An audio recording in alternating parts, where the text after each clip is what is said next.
Hello everyone and welcome to this week's edition of Women's World. Today we are honored to have with us Dr. Shireen Allam, founder and president of a non-governmental organization that is specialized in the affairs of youth and women. Thank you very much, Dr. Shireen, for coming today. Thank you, it's a pleasure. We'll take a look at your profile, then we'll be right back. Sure. Stay with us.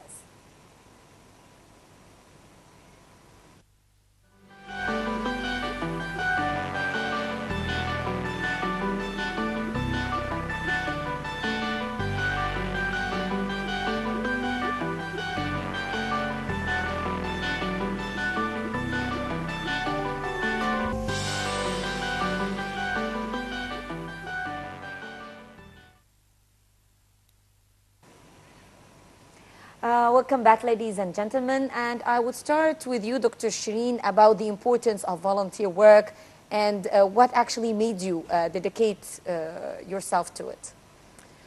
Well, actually, volunteer work is the base of everything that is pure and simple, okay? Because that is a passion. That's the real pure passion in its simplest format. It's what you love, what you want to achieve, and actually it opens in front of you so much that you can do. Okay, and when did you decide to establish Actually, your I NGO? decided this, I had my own company, actually, and I was producing babies' clothes, and I was always seeing so much that people can do.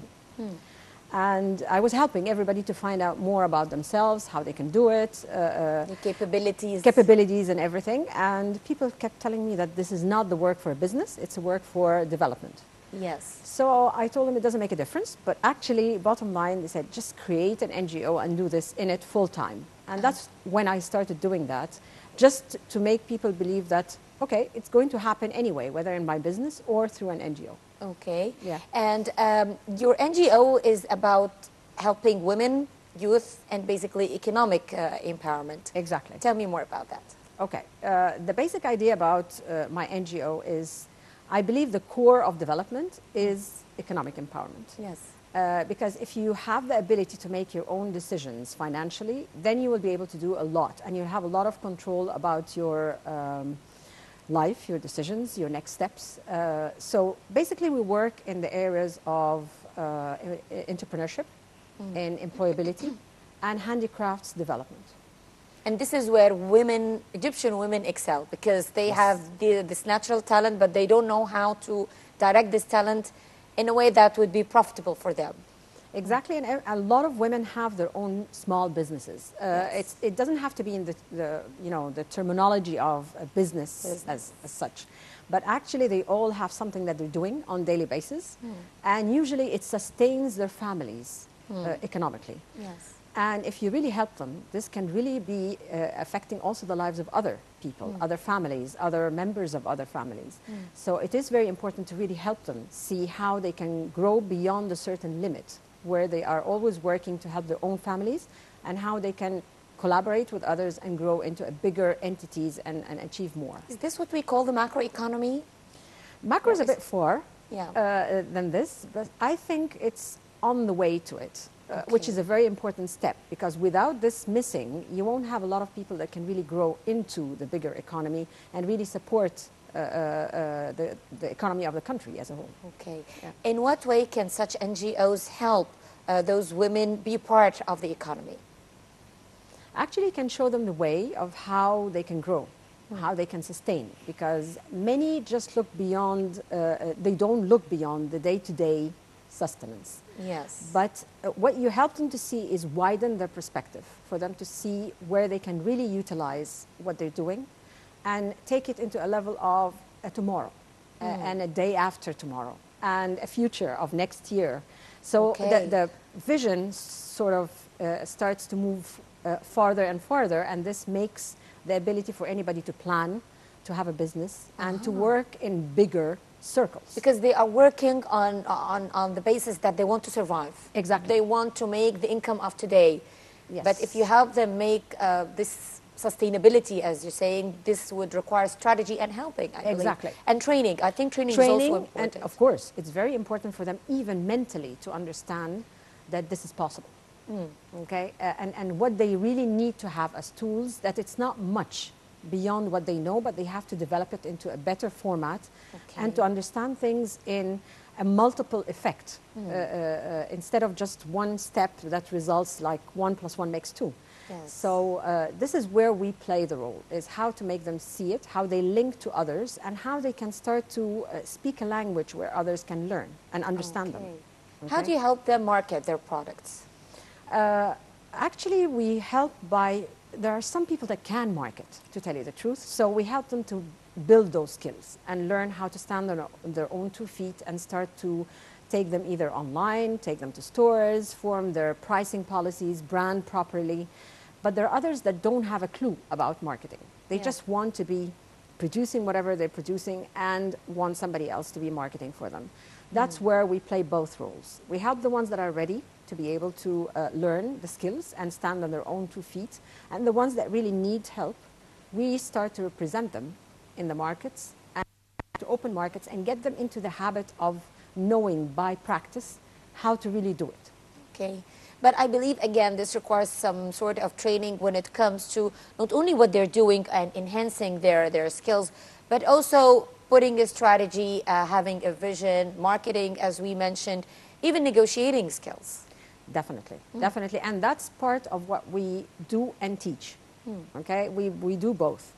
The ones that learn by practice only, we just stand next to them, we're doing it for them while they're learning by observing what's happening and the effect, because they have to start to believe in this. Yes.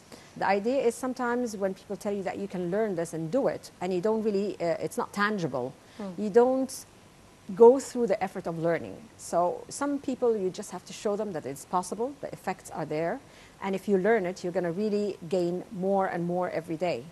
And the others that can learn it, we teach it as a methodology of thinking, of doing, and everything.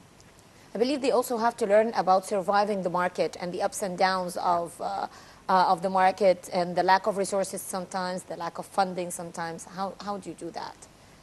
Well, I think being in the market, you have to be able to understand that this is a huge challenge. It's a challenge that you have to learn that you can fall and you have to stand up again. And you can't stay down there crying for too long because the market is going to go beyond you. If you fall and stand up, you've learned something and you can really gain more. And next time, you're never going to do that mistake. You're going to do another mistake, but this one at least you won't. So at least this is how you learn. Exactly, that's how you learn, and you never forget.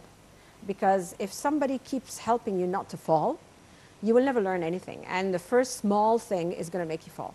So I always say, no, don't be too scared to fall, because that's where the strength is coming from, where you're going to be stronger, you're going to be more knowledgeable, and you're going to be able to achieve more success. And I believe this is a natural characteristic in Egyptian women, Dr. Shireen, don't you think? Definitely. Definitely. Even if they are not well educated, even if they are, they have limited some sort of economic background or cultural or educational background, still the gene is there, the ability to survive and fight. I totally agree. I mean, it's amazing. Sometimes, you know, we have ups and downs in our own lives. So when you feel like a bit down and you feel you're not really getting where you want to go, just go and talk to one of those women that by instinct, they have the ability to survive on day-to-day basis.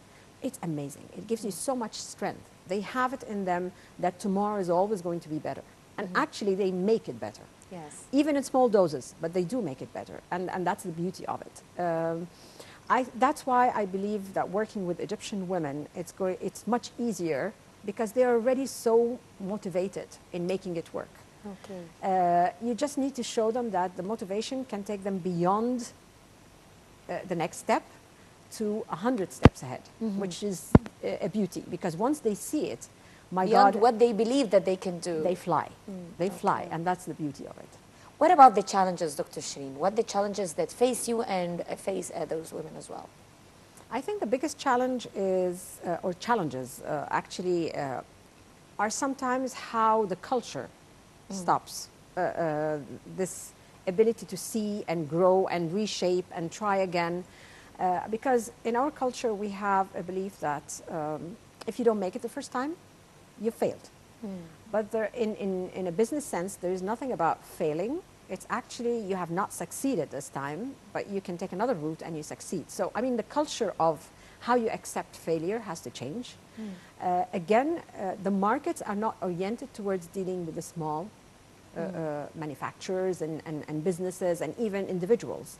We don't have, now it's changing a bit. And it is because we can see so many women and young people, youth, they are not ashamed to stand on a cart in the street selling whatever, cupcakes, hot dog, even Egyptian sandwiches, liver sandwiches, whatever, and they are well educated, they are so enthusiastic. What was considered as something like aib by the society or unacceptable is now actually encouraged by everyone. And that's the beauty of what's happening. I mean, it's such a subtle change that's happening. And I think a lot of people are not noticing it, but that's why they call me, I'm too optimistic. But actually, I believe that change is going, it's running like, you know, stealth under us. And we're not really feeling it, but the effect of it is happening. And this is supporting us in so many ways. The change of how we perceive things, what women can do is a lot. And they are starting to believe this every day more, and they're doing it, which is the beauty of it. I believe one of the challenges also, Dr. Shireen, to be honest, is the type of support those women get from their families and from their husbands if they are married. And usually they are married and they are trying to support their husbands. One of the things that could be maker or breaker in the success of these women would be the support they are getting from the men in the family. I think, okay, in a way you're right, but I think women are emotionally affected by the idea of support and not support.